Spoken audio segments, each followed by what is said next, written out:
2 in the morning. You are awake again. Not because of a noise, not because of a bad dream, because your bladder is telling you it cannot wait. You get up, use the bathroom, go back to bed. 45 minutes later, the same thing happens. By the time your alarm goes off, you have been up 3, maybe 4 times. You feel like you never actually slept at all. If that pattern sounds familiar, I want you to understand something important right now. This is not simply what getting older feels like. This is your prostate sending you a signal.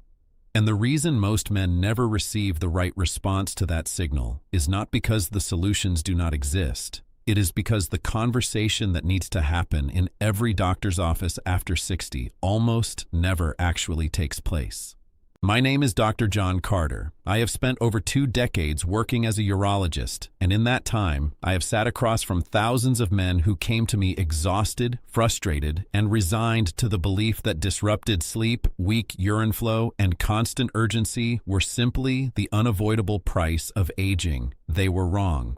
And today, I am going to have with you the conversation they deserved to have far earlier. I am going to walk you through 3 specific daily habits, grounded in published scientific research, that have demonstrated the ability to meaningfully improve prostate health, reduce nighttime urination, and restore the kind of sleep and quality of life that most men over 60 have quietly given up on. These are not experimental ideas. They are not fringe recommendations. They are evidence-based strategies that remain largely unknown to the general public because they do not generate pharmaceutical revenue and therefore receive almost no mainstream attention. Stay with me through to the 3rd habit in particular, because it is the one that surprises almost every man I discuss it with, and it is also the one with some of the most compelling long-term evidence behind it. But first, let me give you the biological foundation that makes all 3 habits make complete sense.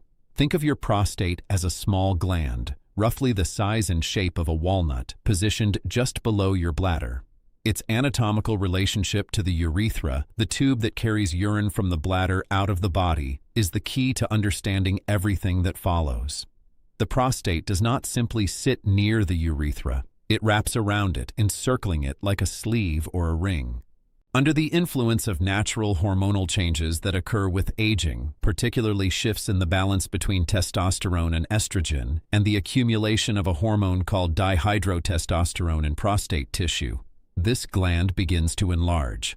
This process is called benign prostatic hyperplasia, commonly abbreviated as BPH. And because the prostate surrounds the urethra, that enlargement progressively compresses the urinary channel from the outside inward. The effect is exactly what you would expect if you stood on a garden hose while water was running through it. The pressure from outside reduces the internal diameter and the flow diminishes. The scale of this problem is worth understanding clearly. By the age of 60, more than half of all men are already experiencing measurable symptoms of prostate enlargement. By 70, that figure rises to approximately 70%. By 80, it approaches 90%. These numbers mean that for the majority of men reading this, prostate-related urinary symptoms are not a future concern. They are a present reality. The symptoms themselves follow a predictable pattern. Difficulty initiating urination, requiring effort or a waiting period before flow begins. A stream that has lost its strength and force compared to earlier years. The persistent sensation that the bladder has not emptied completely even after urination. Urgency, the sudden and compelling need to urinate that arrives quickly and does not tolerate delay. And nocturia, waking from sleep repeatedly through the night to urinate, which is the symptom that most consistently and profoundly affects quality of life. Here is the critical point I want you to hold on to. Most men accept this progression without question. They assume it is an inevitable feature of aging, as fixed and unavoidable as gray hair. They manage around it. They plan their lives based on where the nearest bathroom is. They stop sleeping through the night and stop remembering what that felt like. But the evidence tells a different story. There are natural, scientifically validated approaches that can not only slow this progression, but in many cases meaningfully reverse symptoms that have already developed, not by masking them the way pharmaceutical interventions often do, but by addressing the underlying biological mechanisms driving them. Let me show you exactly what those approaches are. Habit number 1, smart hydration. Not how much you drink, but when you drink it. I recognize that when I tell patients the first habit involves drinking water, the initial reaction is sometimes mild disappointment. Water. Of course.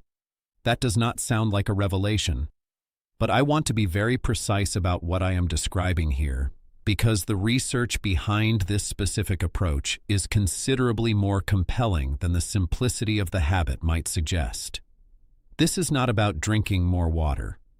It is about the timing of your water intake, and that timing distinction makes an enormous physiological difference.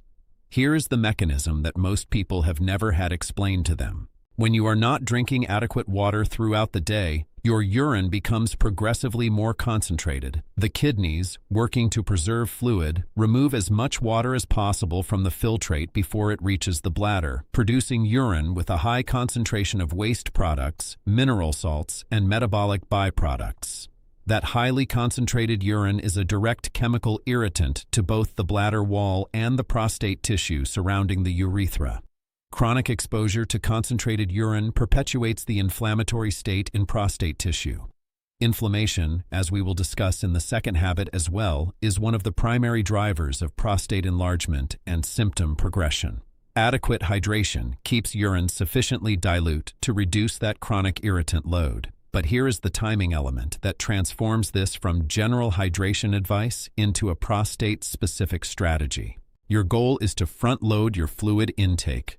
Drink the substantial majority of your daily water. The recommended range for most adult men is roughly 2 to 2.5 liters per day during the morning and early afternoon hours. Maintain consistent hydration through the middle of the day.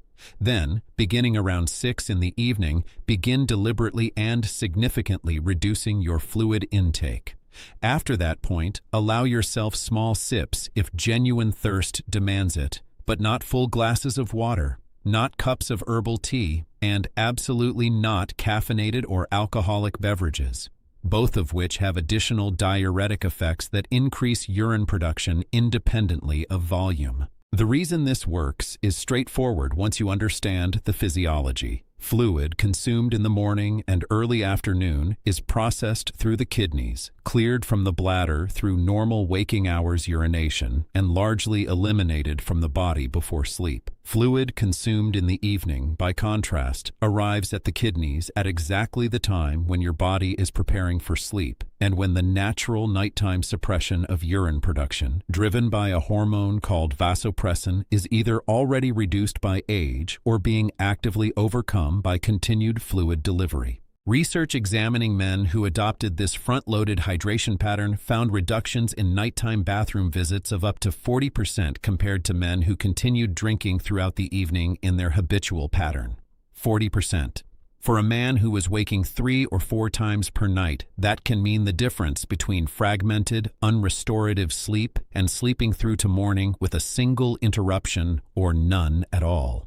The quality of life implications of that single change, compounded over weeks and months and years, are substantial. Practical implementation is simple. Begin your morning with a full glass of water before coffee. Maintain consistent hydration through the morning and into the early afternoon. Use a water bottle with volume markings if tracking helps you stay consistent. Set a reminder for 6 in the evening as your signal to shift from drinking freely to drinking minimally, and let the results across 2 to 3 weeks demonstrate what the research has already shown. Habit number 2, the strategic post-meal walk. 15 minutes that actively protect your prostate by addressing inflammation at its source.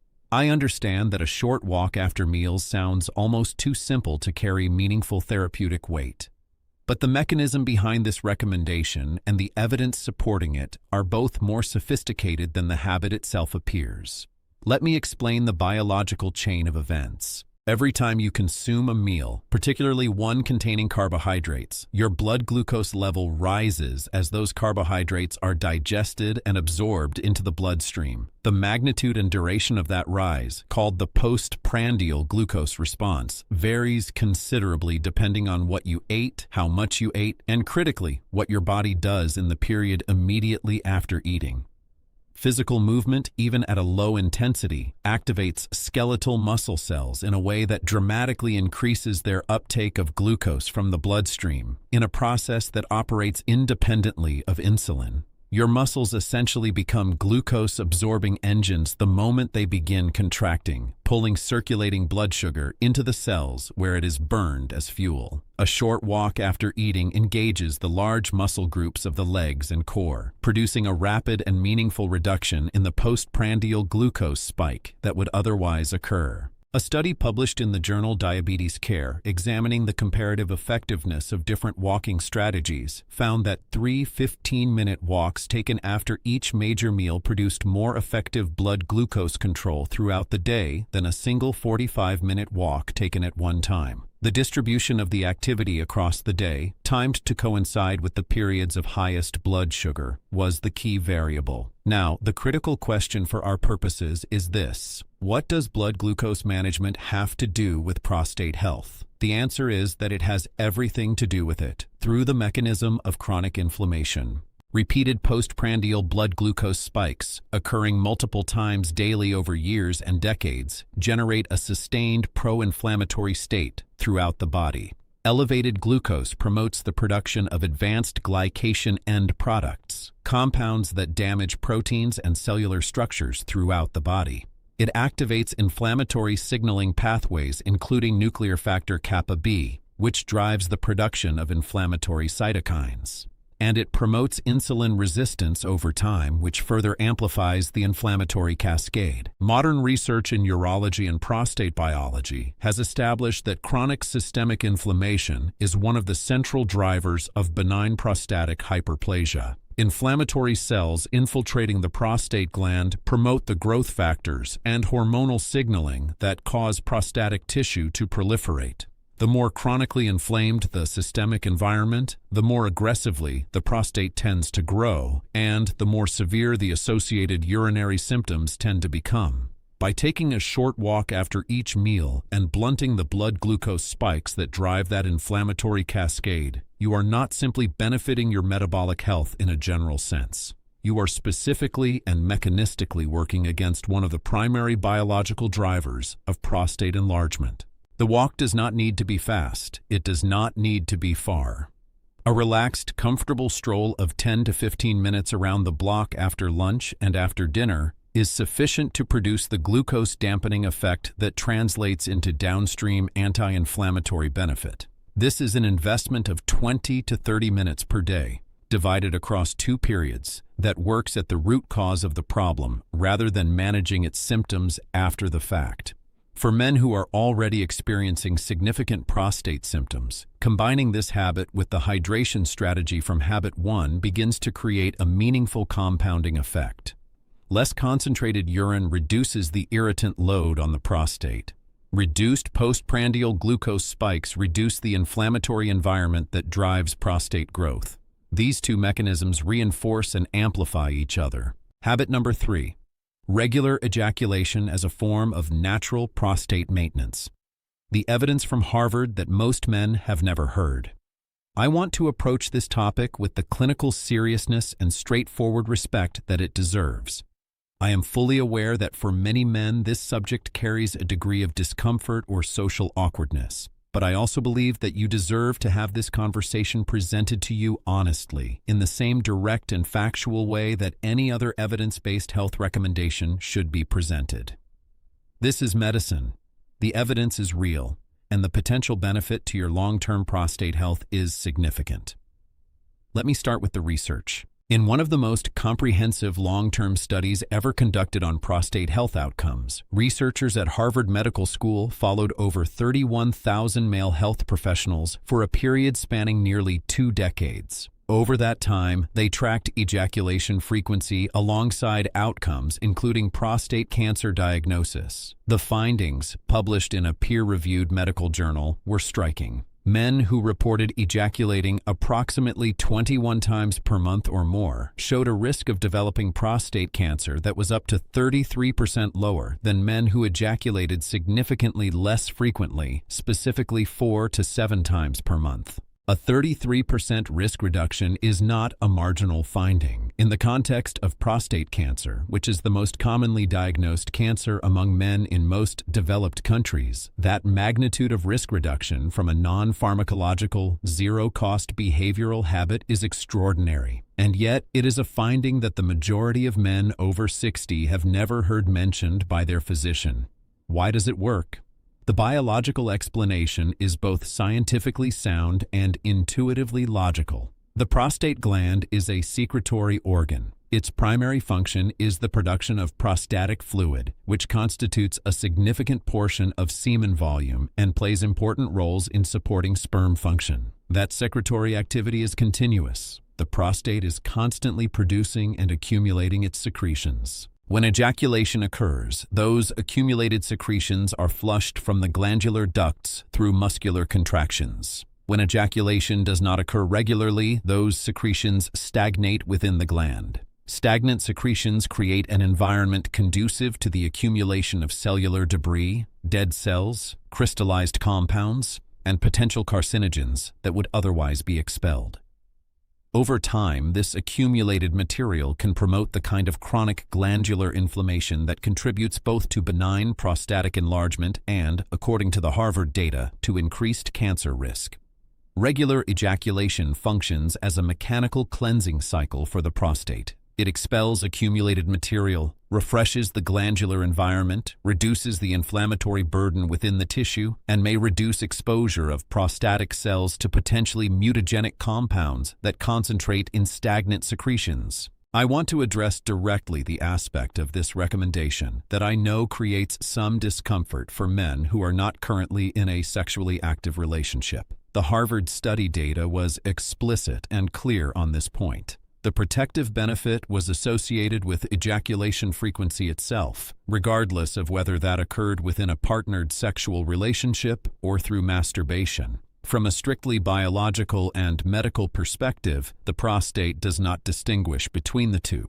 The physiological mechanism operates identically in both cases. I say this not to be provocative, but because I believe you deserve to have complete and accurate information about your own health. Masturbation is a normal, healthy, and medically recognized aspect of human sexuality across all stages of adult life. If this subject raises questions or discomfort for you personally, I encourage you to raise it with your urologist in a clinical context. There should be no judgment in that conversation, and a qualified physician will approach it as the straightforward health topic it is. Combined with the hydration strategy and the post-meal walking habit, regular ejaculation as a practice of prostate maintenance creates a three-pronged approach that addresses three distinct mechanisms contributing to prostate health: the chemical environment of the urinary tract, the systemic inflammatory state, and the internal glandular maintenance of the prostate itself. Now I want to close with something that is not optional and is not negotiable regardless of how diligently you implement these three habits.